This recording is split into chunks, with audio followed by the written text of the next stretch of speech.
باب نمبر 4، باب الخوف من الشرک، شرک سے ڈرنے کا بیان۔ ارشاد باری ہے، ان اللہ لا یغفر ان یشرک بہ ویغفر ما دون ذلک لمن یشاء۔ یقیناً اللہ تعالیٰ اپنے ساتھ شریک کیے جانے کو نہیں بخشتا اور اس کے سوا جسے چاہے بخش دیتا ہے۔ سورۃ النساء آیت نمبر 48، آیت نمبر 116۔ اور اللہ کے خلیل ابراہیم علیہ السلام نے فرمایا تھا، وَجُنُوبْنِي وَبَنِيَّ أَن نَعْبُدَ الْأَصْنَامَ، اور مجھے اور میری اولاد کو بت پرستی سے پناہ دے۔ سورہ ابراہیم آیت نمبر 35۔ باب کی کتاب توحید سے مناسبت۔ مصنف رحمہ اللہ نے جب توحید، اس کی فضیلت اور اسے خالص کرنے کا ذکر کیا تو مناسب ہوا کہ اس کی ضد یعنی شرک سے ڈرنے کا بھی ذکر کرے، تاکہ مومن اس سے آگاہ اور چوکنا رہے، نیز اپنے بارے میں اس سے ڈرے۔ الخوف، ڈر، کسی ناپسندیدہ چیز کا اندیشہ، یہ امن اور بے خوفی کی ضد ہے۔ الشرک، عبادت میں سے کچھ بھی غیر اللہ کے لیے پھیرنا۔ لا یغفر ان یشرک بہ، اپنے ساتھ شرک کیے جانے کو نہیں بخشے گا، یعنی اس بندے کو نہیں معاف کرے گا جو اس سے اس حال میں ملاقات کرے کہ کسی غیر اللہ کی عبادت کرتا ہو۔ وَيَغْفِرُ مَا دُونَ ذَلِكَ، اور اس سے کمتر گناہوں کو بخش دے گا، یعنی جو گناہ شرک سے کمتر ہوں گے اسے معاف کر دے گا۔ لمن یشاء، جس کے لیے چاہے گا، یعنی اپنی حکمت اور فضل و کرم کے مطابق اپنے بندوں میں سے جس سے بخشنا چاہے گا بخش دے گا۔ خلیل، جگری دوست، خلیل اسے کہتے ہیں جو محبت کے اعلیٰ درجات تک پہنچ گیا ہو۔ اس کی مراد ابراہیم علیہ السلام ہے، جنہیں اللہ تعالیٰ نے اپنا خلیل بنایا تھا۔ وَجُنُوبْنِي وَبَنِيَّ، مجھے اور میری اولاد کو بچا، یعنی مجھے اور انہیں شرک و بت پرستی سے بالکل دور اور الگ تھلگ کر دے۔ الاصنام، بتوں، صنم کی جمع ہے۔ صنم اسے کہتے ہیں جو کسی انسان یا حیوان کی شکل میں تراشا ہوا ہو۔ پہلی آیت کریمہ کا سرسری معنی۔ اللہ تعالیٰ تاکیدی طور پر خبر دے رہا ہے کہ وہ اس بندے کو نہیں بخشے گا جو شرک کرنے کی حالت میں اس سے ملاقات کرے گا، تاکہ ہمیں شرک سے ڈرائے اور چوکنا کرے، نیز یہ کہ اللہ تعالیٰ شرک سے کمتر گناہوں کو جس کے لیے چاہے گا اپنے فضل و کرم سے بخش دے گا، تاکہ ہم اللہ کی رحمت سے مایوس نہ ہوں۔ دوسری آیت کریمہ کا سرسری معنی۔ ابراہیم خلیل اللہ علیہ السلام اپنے رب سے دعا کر رہے ہیں کہ انہیں اور ان کے بیٹوں کو بت پرستی سے بہت دور کنارے الگ تھلگ کر دے اور ان کے اور بتوں کے درمیان دوری پیدا کر دے، کیونکہ بت پرستی کا فتنہ بڑا خطرناک اور سنگین ہے، اس میں پڑنے سے بے خوف نہیں ہوا جا سکتا۔ دونوں آیتوں کی باب سے مناسبت۔ پہلی آیت کریمہ بتلاتی ہے کہ شرک سب سے بڑا گناہ ہے، کیونکہ جو شرک پر مرے گا اس کی بخشش نہیں ہوگی، اور یہ چیز بندے کے لیے اس جیسے سنگین گناہ سے ڈرنے کی موجب ہے۔ اور دوسری آیت کریمہ بتلا رہی ہے کہ ابراہیم علیہ السلام کو اپنی ذات پر شرک کا خوف ہو اور انہوں نے اللہ سے ابراہیم علیہ السلام کو اپنی ذات پر شرک کا خوف ہوا اور انہوں نے اللہ سے اس سے بچانے کی دعا فرمائی، تو بھلا دوسرے کے بارے میں کیا سوچا جا سکتا ہے؟ خلاصہ یہ کہ دونوں آیتیں شرک سے ڈرنے کی وجوہ پر دلالت کرتی ہیں۔ دونوں آیتوں کے فوائد۔ پوائنٹ فرسٹ، شرک سب سے بڑا گناہ ہے کیونکہ اللہ تعالیٰ نے بتلایا کہ جس نے اس سے توبہ نہ کی ہوگی اس کی بخشش نہیں فرمائے گا۔ پوائنٹ سیکنڈ، جو گناہ شرک سے کمتر ہے اگر بندہ نے ان سے توبہ نہ کیا ہوگا تو اللہ کی مشیت تلے ہوگا۔ اگر اللہ چاہے گا تو اسے توبہ کیے بغیر معاف کر دے گا، اور اگر چاہے گا تو اسے عذاب دے گا، لہذا اس میں شرک کی خطرناکی اور سنگینی کی دلیل ہے۔ پوائنٹ تھرڈ، شرک سے ڈرنا چاہیے کیونکہ جب ابراہیم علیہ السلام جو تمام غیر اللہ سے کنارہ کش ہو کر صرف اللہ واحد کی جانب مائل ہونے والے تھے اور خود اپنے ہاتھوں سے بتوں کو توڑا تھا، انہیں اپنی ذات پر شرک کا ڈر تھا، تو بھلا ان سے ادنا لوگوں کے بارے میں کیا کہا جا سکتا ہے۔ پوائنٹ فورتھ، مصیبت ٹالنے کے لیے دعا کرنا مشروع ہے، نیز یہ کہ انسان اپنے رب سے بے نیاز نہیں ہو سکتا۔ پوائنٹ ففتھ، انسان کے لیے خود اپنی ذات اور اپنی آل و اولاد کے لیے دعا کرنا مشروع ہے۔ پوائنٹ سکستھ، ان جاہلوں اور نادانوں کی تردید جو کہتے ہیں کہ اس امت میں شرک نہیں ہوگا لہذا شرک سے بے خوف ہو گئے، اور نتیجہ یہ ہوا کہ شرک کے دلدل میں پھنس گئے۔ حدیث میں نبی کریم صلی اللہ علیہ وسلم کا ارشاد ہے، مجھے تمہارے بارے میں سب سے زیادہ ڈر چھوٹے شرک کا ہے۔ آپ صلی اللہ علیہ وسلم سے اس بارے میں پوچھا گیا تو آپ صلی اللہ علیہ وسلم نے فرمایا، ریاکاری۔ حدیث میں ہے، یعنی اس حدیث جسے امام احمد طبرانی، ابن عبدالدنیا اور بیہقی نے روایت کیا ہے، اخوف ما اخاف علیکم، مجھے تمہارے بارے میں سب سے زیادہ ڈر ہے، یعنی سب سے زیادہ ڈر اور خوف جو مجھے تمہارے بارے میں ہے وہ اسی بارے میں ہے۔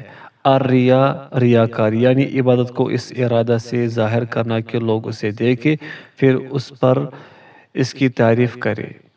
حدیث کا سرسری معنی، نبی کریم صلی اللہ علیہ وسلم نے اپنی امت پر ہر درجہ شفقت و مہربانی اور ان کی خیر خواہی کے سبب کوئی بلائی نہیں چھوڑی جس کی انہیں رہنمائی نہ کی ہو، اور کوئی شر و برائی نہیں چھوڑی جس سے انہیں آگاہ نہ کیا ہو، اور نبی کریم صلی اللہ علیہ وسلم نے جس شر و برائی سے ڈرایا اور چوکنا کیا ہے، اس میں ایک اس نیت و ارادہ سے عبادت کا اظہار ہے کہ لوگوں کی مدح و ستائش اور واہی حاصل ہو، کیونکہ ایسا کرنا عبادت میں شرک ہے، اور اگرچہ یہ چھوٹا شرک ہے لیکن یہ بڑی خطرناک چیز ہے، کیونکہ یہ جس عمل میں شامل ہوتا ہے اسے ضائع اور اکارت کر دیتا ہے، اور چونکہ انسانی طبیعتوں میں فطری طور پر سرداری کی محبت اور مخلوق کے دلوں میں مقام و مرتبہ اور پذیرائی کی چاہت داخل ہے، سوائے اس کے جسے اللہ تعالیٰ اس سے محفوظ رکھے، اس لیے نیک کاروں پر اس کا خوف بہت زیادہ ہوتا ہے، اس لیے کہ اس پر آمادہ کرنے والی چیز بہت قوی ہوتی ہے، برخلاف شرک اکبر بڑے شرک پر آمادہ کرنے والی چیز کے، کہ وہ یا تو کامل ایمان والوں کے دلوں میں سرے سے پایا ہی نہیں جاتا یا پھر کمزور ہوتا ہے۔ حدیث کی باب سے مناسبت، اس حدیث میں شرک اصغر سے ڈرنے کا ذکر ہے، جیسے اس سے پہلے ذکر کردہ دونوں آیتوں میں شرک اکبر بڑے شرک سے ڈرنے کا ذکر ہے، اور یہ باب شرک کی دونوں قسموں کو شامل ہے۔ حدیث کے فوائد۔ پوائنٹ فرسٹ، شرک اصغر میں پڑھنے سے حد درجہ خوف اور ڈر، اور یہ حسب ذیل دو وجہوں سے۔ پہلی وجہ یہ کہ رسول اللہ صلی اللہ علیہ وسلم کو اس شرک کے وقوع پذیر ہونے کا شدید خوف تھا۔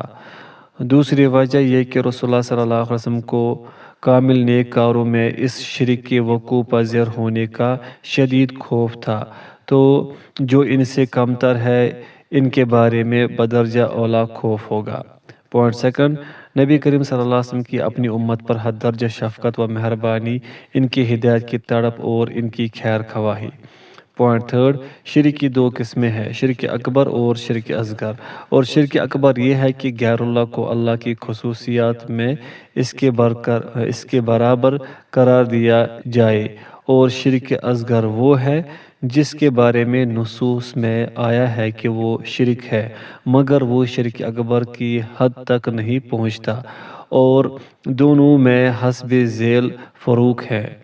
الف، شرک اکبر تمام اعمال کو ضائع کر دیتا ہے، جبکہ شرک اصغر اس عمل کو ضائع کرتا ہے جس میں وہ داخل ہوتا ہے۔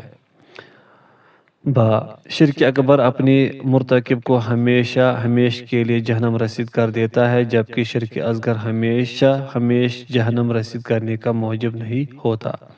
جیم، شرک اکبر ملت اسلامیہ سے خارج کر دیتا ہے، جبکہ شرک اصغر ملت سے خارج نہیں کرتا۔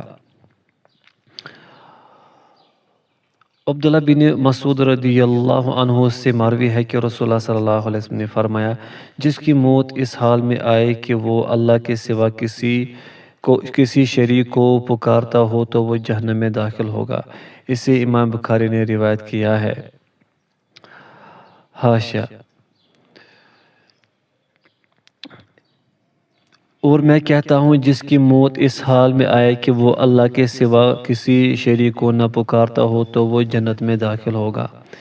اور امام مسلم نے حدیث ان الفاظ میں روایت کیا ہے۔ ترجمہ، جس کی موت اس حال میں آئے کہ وہ اللہ کے ساتھ کسی چیز کو شریک کرتا ہو تو وہ جہنم میں داخل ہوگا۔ اور میں کہتا ہوں جس کی موت اس حال میں آئے کہ وہ اللہ کے ساتھ کسی چیز کو شریک نہ کرتا ہو تو وہ جنت میں داخل ہوگا۔ حاشیہ مکمل ہوا۔ یدعو، پکارتا ہو، یہاں دعا سے مراد مانگنا اور سوال کرنا ہے۔ جب کوئی کسی سے مانگے یا اس سے فریاد کرے تو کہا جاتا ہے دعاہ۔ ندن، شریک، ندن کے معنی ہم مثل اور مشابہ کے ہیں۔ حدیث کا سرسری معنی، رسول اللہ صلی اللہ علیہ وسلم خبر دے رہے ہیں کہ جو عبادت میں اللہ کا ہمسر، مقابل اور مشابہ بنا کر اسے پکارے، اس سے سوال کرے اور اس سے فریاد کرے، خواہ وہ ہمسر، نبی ہو یا کوئی اور اس پر اپنی موت تک قائم رہے، یعنی موت سے پہلے اس سے توبہ نہ کرے، تو اس کا ٹھکانہ جہنم ہے، کیونکہ وہ مشرک ہے۔ اور شریک و ہمسر بنانے کے درج ذیل دو قسمیں ہیں۔ پہلی قسم یہ ہے کہ اللہ کی عبادت کی قسموں میں یا بعض قسموں میں اللہ کا شریک بنائے، یہ شرک اکبر ہے اور اس کا مرتکب ہمیشہ ہمیشہ کے لیے جہنمی ہے۔ دوسری قسم جو شرک اصغر کے قبیل سے ہے، جیسے کوئی شخص کہے ما شاء اللہ و شئت ولولا اللہ و انت، جو اللہ چاہے اور آپ چاہے، اور اگر اللہ نہ ہوتا اور آپ نہ ہوتے، وغیرہ، جس میں اللہ کے نام کے ساتھ واو اور واو کے ذریعے عطف ہو۔ اسی طرح معمولی ریاکاری، یہ چیز اگر وہ جہنم میں داخل بھی ہوا تو اس میں ہمیشگی کی موجب نہیں ہے۔ حدیث کی باب سے مناسبت، اس حدیث میں مشرک کی سزا اور اس کا ٹھکانہ بیان کر کے شرک سے ڈرایا گیا ہے۔ حدیث کے فوائد۔ پوائنٹ فرسٹ، شرک سے ڈرانا اور موت سے پہلے اس سے توبہ کرنے پر ابھارنا۔ پوائنٹ سیکنڈ، ہر وہ شخص جس نے اللہ کے ساتھ کسی نبی یا ولی، خواہ زندہ ہو یا مردہ، یا کسی پتھر یا درخت کو پکارا، اس نے اللہ کا شریک بنا دیا۔ پوائنٹ تھرڈ، توبہ کے بغیر شرک کی بخشش نہیں ہو سکتی۔ صحیح مسلم میں جابر رضی اللہ عنہ سے مروی ہے کہ رسول اللہ صلی اللہ علیہ وسلم نے فرمایا، جو اس حال میں اللہ تعالیٰ سے ملاقات کرے کہ اس کے ساتھ کچھ بھی شریک نہ کرتا ہو تو وہ جنت میں جائے گا، اور جو اس حال میں اللہ تعالیٰ سے ملے کہ وہ اس کے ساتھ کچھ بھی شریک ٹھہرتا ہو وہ جہنم رسید ہوگا۔ جابر رضی اللہ عنہ، یہ جابر بن عبداللہ بن عمر بن حرام انصاری سلامی بکثرت احادیث روایت کرنے والے جلیل القدر صحابی ہیں۔ ان کے والد بھی صحابی تھے۔ مدینہ میں سن 70 ہجری میں وفات پائی۔ اس وقت ان کی عمر 94 سال تھی۔ من لقی اللہ، جو اللہ سے ملاقات کرے یعنی جس کی موت ہو، لا یشرک بھی، اس کے ساتھ شریک نہ ٹھہراتا ہو، یعنی اللہ کے ساتھ الوہیت یا ربوبیت میں کوئی شریک نہ بناتا ہو، شیئن کچھ بھی، یعنی تھوڑا یا زیادہ کچھ بھی شریک نہ کرے۔ حدیث کا سرسری معنی: رسول اللہ صلی اللہ علیہ وسلم ہمیں بتلا رہے ہیں کہ جو توحید پر مرے گا اس کا جنت میں داخل ہونا قطعی اور یقینی ہے۔ اب اگر وہ گناہ کبیرہ کا مرتکب ہوگا تو اللہ کی مشیت تلے ہوگا۔ اگر اللہ تعالیٰ اسے معاف کر دے گا تو وہلے ہی میں جنت میں داخل ہو جائے گا، بصورت دیگر جہنم میں عذاب سے دوچار کیا جائے گا، پھر اس سے نکال کر جنت میں داخل کیا جائے گا۔ اور جو شرک اکبر پر مرے گا نہ وہ جنت میں داخل ہوگا، نہ اسے اللہ کی جانب سے رحمت حاصل ہوگی، بلکہ وہ ہمیشہ ہمیش کے لیے جہنم رسید ہوگا۔ اور اگر اس کا شرک اصغر ہوگا اور اس کے پاس راجح نیکیاں نہ ہوں گی تو وہ جہنم میں ہوگا مگر اس میں ہمیشہ نہیں رہے گا۔ حدیث کی باب سے مناسبت: اس حدیث میں سختی کے ساتھ شرک سے منع کیا گیا ہے جو اس سے بہت زیادہ ڈرنے کی موجب ہے۔ حدیث کے فوائد: پوائنٹ فرسٹ، شرک سے ڈرنا واجب ہے کیونکہ جہنم سے نجات کے لیے شرک سے محفوظ ہونا شرط ہے۔ پوائنٹ سیکنڈ، عمل کی کثرت کا اعتبار نہیں ہے بلکہ شرک سے سلامتی کا اعتبار ہے۔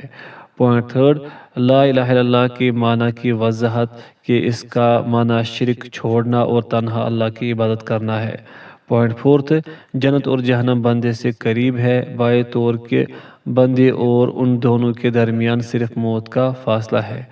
پوائنٹ ففتھ، باب نمبر ففتھ، باب الدعاء الى شہادت اللہ الہ الا اللہ، لا الہ الا اللہ کی گواہی کی دعوت دینے کا بیان۔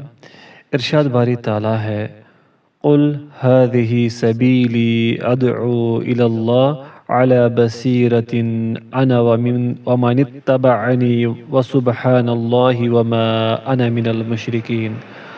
آپ کہہ دیجئے میری راہ یہی ہے، میں اور میرے متبعین اللہ کی طرف بلا رہے ہیں پورے یقین اور اعتماد کے ساتھ، اور اللہ پاک ہے اور میں مشرکوں میں نہیں۔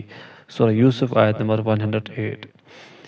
باب کی کتاب التوحید سے مناسبت: جب مصنف رحمہ اللہ نے پچھلے ابواب میں توحید، اس کی فضیلت اور اس کی ضد شرک سے ڈرنے کے وجوب کا ذکر کیا تو اس باب میں ذکر فرمایا کہ ان باتوں کی معرفت رکھنے والے کے لیے مناسب نہیں کہ اسے اپنی ذات تک محدود رکھے، بلکہ اس پر واجب ہے کہ حکمت اور عمدہ نصیحت کے ساتھ لوگوں کو اللہ کی طرف بلائے، جیسا کہ یہ رسولوں اور ان کے متبعین کا راستہ ہے۔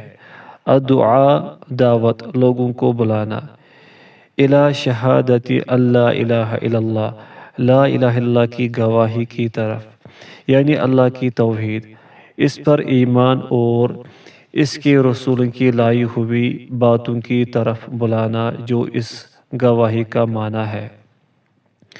قل، آپ کہہ دیجئے، یہ خطاب رسول اللہ صلی اللہ علیہ وسلم کو ہے۔ ہذہ، یہ یعنی یہ دعوت جس کی طرف میں بلا رہا ہوں اور یہ راستہ جس پر میں قائم ہوں۔ ادعو الی اللہ، میں اللہ کی طرف بلاتا ہوں، یعنی اللہ کی توحید کی طرف، نہ کسی دنیاوی مفاد کی طرف، نہ سرداری، نہ کسی فرقہ یا پارٹی کی طرف۔ علی بصیرہ، بصیرت کے ساتھ، یعنی اس کے علم اور عقلی و شرعی دلیل و برہان کے ساتھ۔ بصیرت اس علم و معرفت کو کہتے ہیں جس کے ذریعے حق و باطل کے مابین فرق و امتیاز کیا جاتا ہے۔ ومن اتبعنی، اور میرے پیروکار یعنی جو مجھ پر ایمان لائے اور میری تصدیق کی۔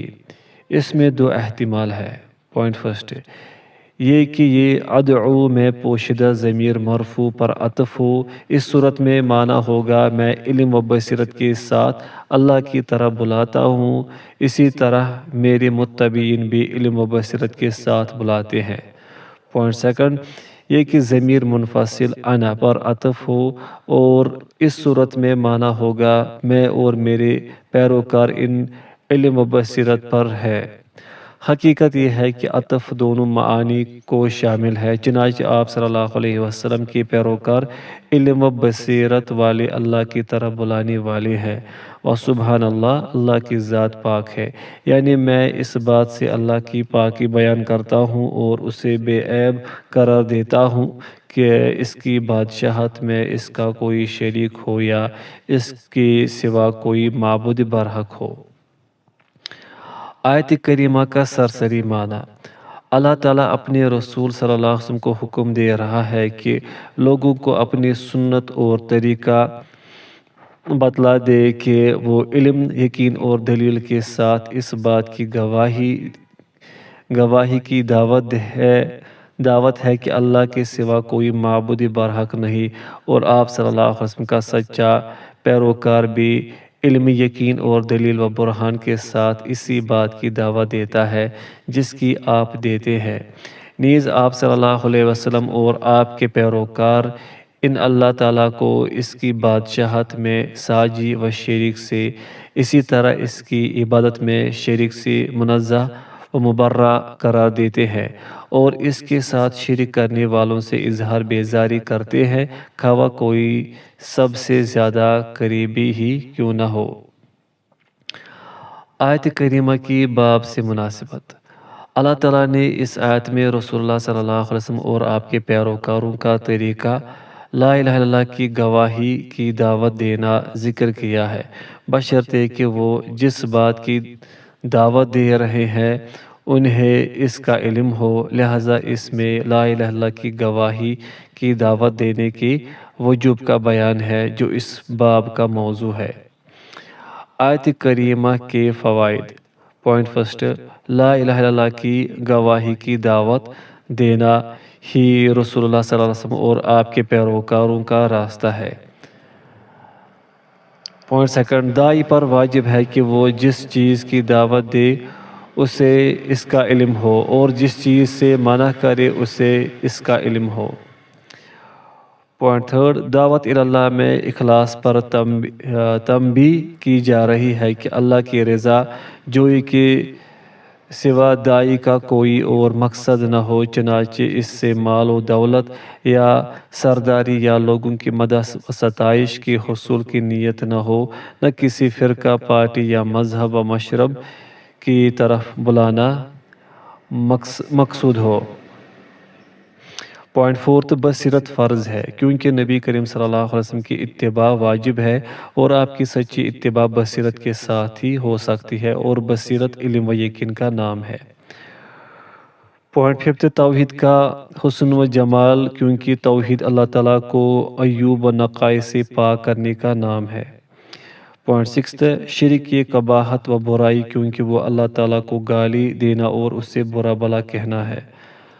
پوائنٹ سیونتھ، مسلمان کے لیے مشرکوں سے دور رہنا واجب ہے، بائے طور کہ ان میں سے بالکل بھی نہ ہو، لہٰذا اتنا کافی نہیں کہ وہ شرک نہ کرے۔ عبداللہ بن عباس رضی اللہ عنہما سے مروی ہے کہ رسول اللہ صلی اللہ علیہ وسلم نے معاذ رضی اللہ عنہ کو یمن روانہ کرتے وقت فرمایا، تم اہل کتاب کی ایک قوم کے پاس جا رہے ہو، لہٰذا انہیں سب سے پہلے کلمہ لا الہ الا اللہ کی گواہی کی دعوت دینا، اور ایک روایت میں ہے کہ تم انہیں سب سے پہلے اللہ تعالیٰ کی وحدانیت توحید کی دعوت دینا، اگر وہ تمہاری یہ بات مان جائے تو انہیں بتلانا کہ اللہ نے ان پر دن اور رات میں 5 نمازیں فرض کی ہیں، اگر وہ تمہاری یہ بات بھی مان جائے تو انہیں بتلانا کہ اللہ تعالیٰ نے ان پر زکوٰۃ فرض کی ہے جو ان کے مالداروں سے وصول کر کے ان کے فقراء و محتاجوں میں تقسیم کی جائے گی، اگر وہ تمہاری یہ بات بھی مان جائے تو ان کے عمدہ اور قیمتی مال لینے سے بچنا اور مظلوم کی بد دعا سے بچنا، کیونکہ اس کے اور اللہ کے درمیان کوئی حجاب نہیں۔ اسے بخاری و مسلم نے روایت کیا ہے۔ بَعَثَ معاذن، معاذ کو بھیجا، یعنی انہیں روانہ کیا اور متوجہ کیا الی الیمن، یمن کی طرف، یعنی جزیرہ عرب کے جنوب میں واقع معروف ملک میں اللہ کے دین کا داعی، گورنر اور قاضی بنا کر بھیجا۔ یہ سن 10 ہجری کا واقعہ ہے۔ اہل کتاب اس سے مراد یہود و نصارہ ہے، کیونکہ یہ لوگ یمن میں مشرکین عرب سے زیادہ یا غالب تھے۔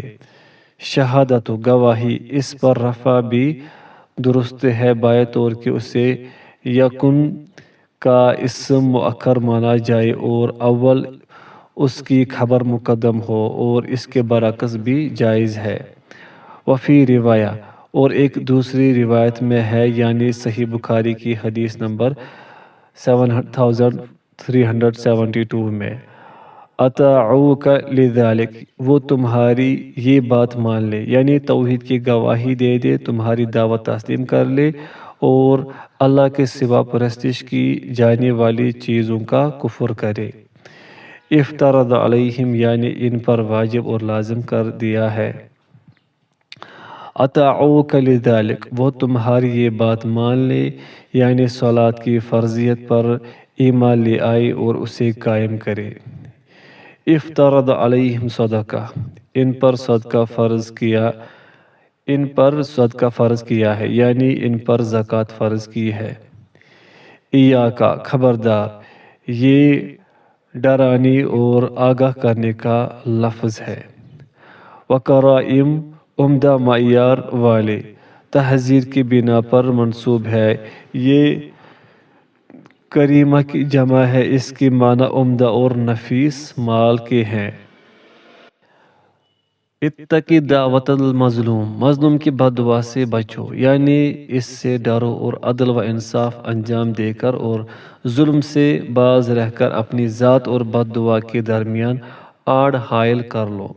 فَإِنَّهُ، کیونکہ اس لیے کہ معاملہ اور حالت یہ ہے، لیس بینہا و بین اللہ حجاب، اس کے اور اللہ کے درمیان کوئی آڑ نہیں ہے، یعنی اس بد دعا کو اللہ تک رسائی سے روکا نہیں جاتا بلکہ اللہ تک پہنچایا جاتا ہے اور وہ اسے قبول کر لیتا ہے۔ حدیث کا سرسری معنی، نبی کریم صلی اللہ علیہ وسلم نے جب معاذ بن جبل رضی اللہ عنہ کو ملک یمن کی طرف داعی اللہ اور معلم بنا کر بھیجا تو ان کے سامنے وہ لاہ عمل رکھا جس پر وہ اپنی دعوت میں چلے۔ چنانچہ آپ صلی اللہ علیہ وسلم نے انہیں بتلایا کہ ان کا سامنا ایسے لوگوں سے ہوگا جو علم اور بحث و مناظرہ والے ہیں، یعنی یہود و نصارہ سے، تاکہ وہ ان سے مناظرہ کرنے اور ان کے شبہات کا جواب دینے کے لیے تیار رہے، پھر اس کے بعد اپنی دعوت کا آغاز کرے۔ پہلے سب سے اہم پھر اس کے بعد والی چیز پیش کرے، بائے طور کے لوگوں کو پہلے اصلاح عقیدہ کی دعوت دے، کیونکہ وہ بنیاد ہے۔ جب وہ اس کے لیے آمادہ ہو جائے تو انہیں صلاۃ قائم کرنے کا حکم دے، کیونکہ وہ توحید کے بعد سب سے عظیم واجب ہے، اور جب وہ صلاۃ قائم کرے تو ان کے مالداروں کو حکم دے کہ اپنے مالوں کی زکوٰۃ نکال کر فقراء و محتاجین کی ہمدردی اور اللہ کی شکر گزاری کرتے ہوئے انہیں دے۔ پھر آپ صلی اللہ علیہ وسلم نے انہیں عمدہ ترین مال لینے سے تنبیہ فرمائی، کیونکہ درمیانی مال لینا واجب ہے۔ پھر آپ صلی اللہ علیہ وسلم نے انہیں عدل و انصاف کرنے اور ظلم چھوڑ دینے پر ابھارا تاکہ مظلوم شخص ان پر بد دعا نہ کرے، کیونکہ اس کی بد دعا قبول ہوتی ہے۔ حدیث کی باب سے مناسبت یہ ہے کہ سب سے پہلے لا الہ الا اللہ کی گواہی کی دعوت دی جائے گی۔ نیز حدیث میں اس مقصد کے لیے دعات کو بھیجنے کا بھی بیان ہے۔ حدیث کے فوائد، پوائنٹ فرسٹ، دعات اللہ کو بھیجنا مشروع ہے۔ پوائنٹ سیکنڈ، لا الہ الا اللہ کی گواہی سب سے پہلا واجب ہے اور لوگوں کو سب سے پہلے اسی کی دعوت دی جائے گی۔ پوائنٹ تھرڈ، لا الہ الا اللہ کی گواہی کا معنی اللہ تعالیٰ کی تنہا عبادت کرنا اور اس کے ماں سوا کی عبادت چھوڑ دینا ہے۔ پوائنٹ فورتھ، کسی کافر کے مسلمان ہونے کا حکم نہیں لگایا جائے گا جب تک کہ وہ شہادتین کا زبانی اقرار نہ کرے۔ پوائنٹ ففتھ، انسان بسا اوقات پڑھا لکھا علم والا ہوتا ہے حالانکہ وہ لا الہ الا اللہ کا معنی نہیں جانتا ہے، یا جانتا ہے مگر اس پر عمل نہیں کرتا، جیسا کہ اہل کتاب کا حال ہے۔ پوائنٹ سکستھ، کسی علم والے کو مخاطب کرنا کسی جاہل کو مخاطب کرنے جیسا نہیں ہے، جیسا کہ آپ صلی اللہ علیہ وسلم نے فرمایا، یقیناً تم اہل کتاب کے کچھ لوگوں کے پاس آؤ گے۔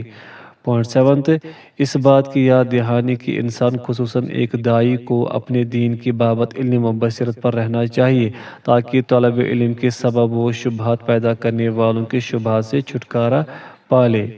پوائنٹ ایٹھ، شہادتین کے بعد صلاۃ دین اسلام کا سب سے عظیم واجب ہے۔ پوائنٹ نائنتھ، صلاۃ کے بعد زکوٰۃ دین اسلام کا واجب ترین رکن ہے۔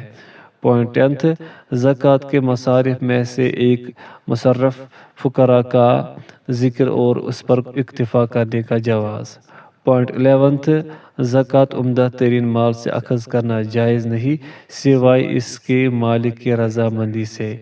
پوائنٹ ٹویلتھ، ظلم سے تنبیہ و آگاہی، نیز یہ کہ مظلوم کی بد دعا قبول ہوتی ہے اللہ اگرچہ وہ گناہگار ہو۔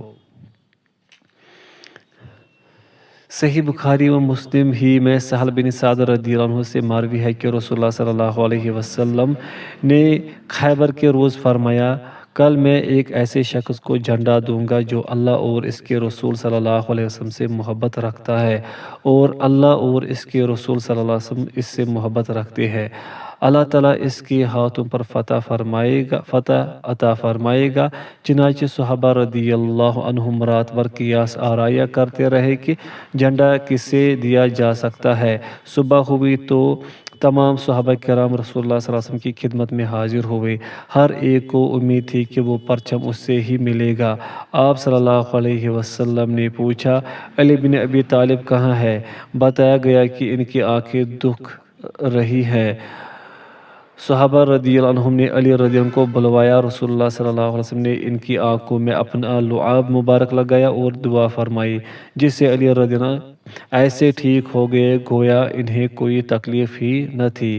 پھر آپ صلی اللہ علیہ وسلم نے علی رضی اللہ عنہ کو پرچم سونپا اور ارشاد فرمایا، اپنے محاذ پر اطمینان سے ابھی روانہ ہو جاؤ یہاں تک کہ خیبر کے میدان میں پڑاؤ ڈالو، پھر انہیں اسلام قبول کرنے کی دعوت دو اور اس میں اللہ تعالیٰ کے جو حقوق ان پر عائد ہوتے ہیں انہیں بتاؤ۔ اگر اللہ کی قسم اگر اللہ تعالیٰ تمہارے ذریعے ایک آدمی کو ہدایت دے تو یہ تمہارے لیے سرخ اونٹوں سے بہتر ہے۔ یدوکون بمانا یخوضون ہے، یعنی وہ قیاس آرائی کرتے رہے۔ سہل بن سعد، یہ مشہور صحابی سہل بن سعد بن مالک بن خویلد انصاری خزرجی ساعدی رضی اللہ عنہ ہے۔ سن 88 ہجری میں وفات پائے۔ اس وقت ان کی عمر 100 سال سے متجاوز تھی۔ یوم خیبر، خیبر کے دن، یعنی سن 7 ہجری میں خیبر کے محاصرہ کے دن۔ الرایہ، جھنڈا، لشکر کا وہ علم جس کی طرف لوگ کروفر کے وقت رجوع کرتے ہیں۔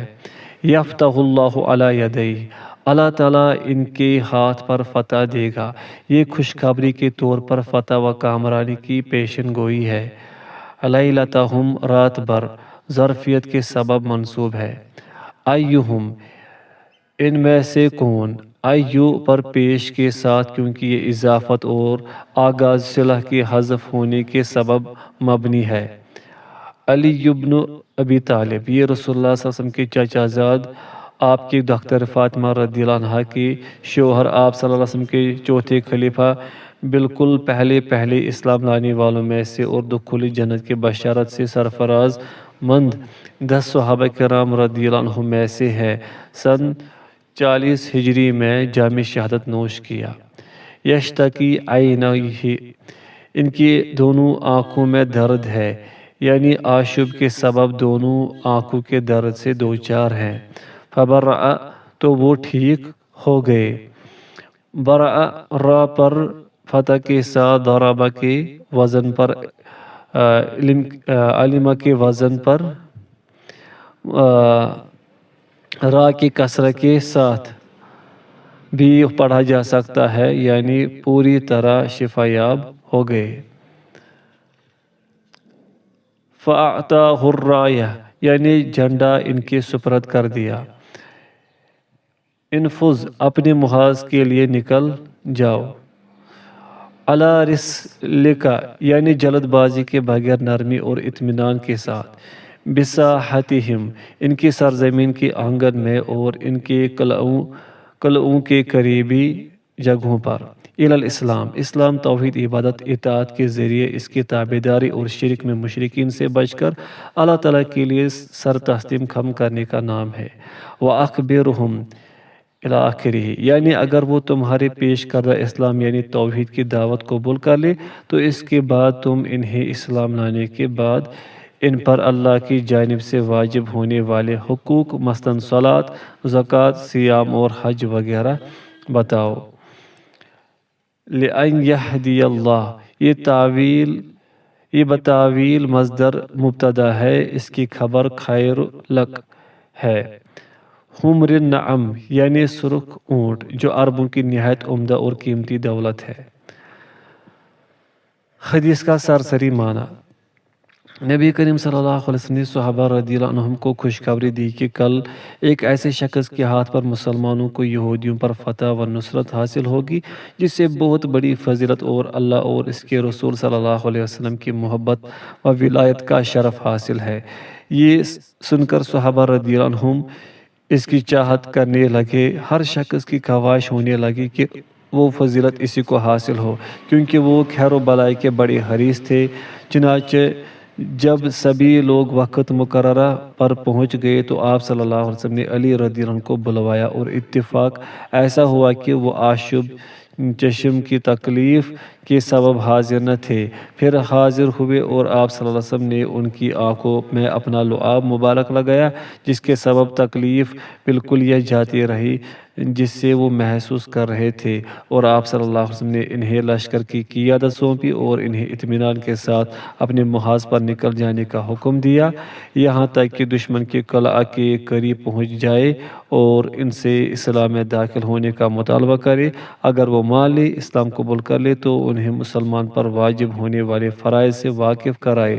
پھر آپ صلی اللہ علیہ وسلم نے علی رضی اللہ عنہ کے سامنے دعوت اللہ کی فضیلت بیان فرمائی، نیز یہ بتلایا کہ اگر داعی کے ہاتھوں پر کسی ایک شخص کو ہدایت مل جائے گی تو یہ اس کے لیے دنیا کے نفیس اور عمدہ ترین مال و منال سے بھی بہتر ہوگا، تو بھلا اگر اس سے زیادہ لوگوں کو ہدایت مل جائے تو اس کے اجر و ثواب کا کیا عالم ہوگا۔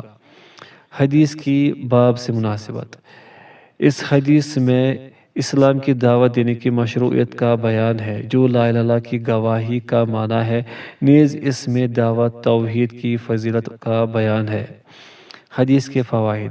پوائنٹ فرسٹ، علی بن ابی طالب رضی اللہ عنہ کی نمایاں فضیلت، نیز ان کے حق میں رسول اللہ صلی اللہ علیہ وسلم کی جانب سے اس بات کی شہادت کہ وہ اللہ اور اس کے رسول صلی اللہ علیہ وسلم سے محبت رکھتے ہیں اور ظاہری و باطنی طور پر صاحب ایمان ہے۔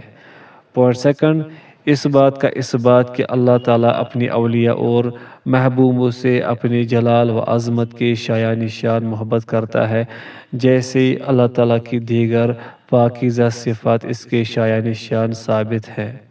پوائنٹ تھرڈ، نیکی و بھلائی کی بابت صحابہ رضی اللہ عنہم کی جستجو اور اعمال صالحہ کی طرف ان کی سبقت اور باہمی مقابلہ آرائی۔ پوائنٹ فورتھ، جہاد کے موقع پر ادب و شرافت کی مشروعیت، نیز تیش و جذباتیت اور الجھن پیدا کرنے والی غیر ضروری آواز اور شور و غوغا سے اجتناب کی ضرورت۔ پوائنٹ ففتھ، امام وقت کا اپنے گورنروں اور ذمہ داروں کو نرمی اور ملائمت کا حکم دینا جس میں کسی قسم کا ضعف یا عزیمت ٹوٹنے کا شائبہ نہ ہو۔ پوائنٹ سکستھ، کفار کو اسلام کی دعوت دینا واجب ہے، بالخصوص ان سے جنگ کرنے سے پہلے۔